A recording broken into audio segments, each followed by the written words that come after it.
Une chaise vide, la caisse où travaillait souvent Adélissa, cette jeune femme de 21 ans tuée par son mari il y a 10 jours à peine. Un visage connu dans ce supermarché, beaucoup de clients s'arrêtent, visiblement bouleversés.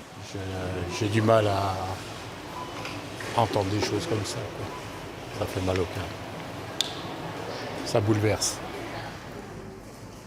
C'est triste pour cette femme, c'est triste pour cette petite qui reste sans père et sans mère pour finir. Au magasin, je la voyais tout le temps. Et là, j'ai vraiment du mal. Voilà.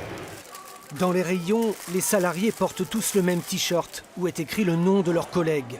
Une marque discrète de solidarité, tout comme cette vente de gâteaux. Les bénéfices iront à une petite fille de 13 mois, l'unique enfant de leur collègue Adélissa. On reste vraiment une équipe soudée, familiale, comme on était quand on était là. Et notre manière à nous de montrer notre soutien à ses proches et surtout à sa petite fille, c'est d'organiser des actions comme celle organisée en ce moment pour la vente de gâteaux. On est dans le deuil, le magasin est en deuil. Les collègues, même les clients, parce que c'est vrai que pour ceux qui passaient régulièrement vers elle en caisse, voilà, c'était une fille très appréciée par tout le monde. Les collègues de la jeune femme n'avaient rien deviné de ses difficultés.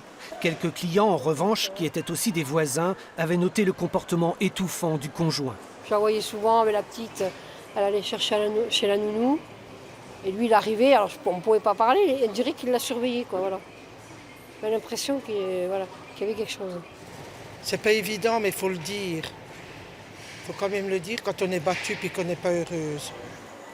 La vente de gâteaux continuera cette semaine. Pour les clients et pour les salariés, une façon comme une autre de surmonter l'absence.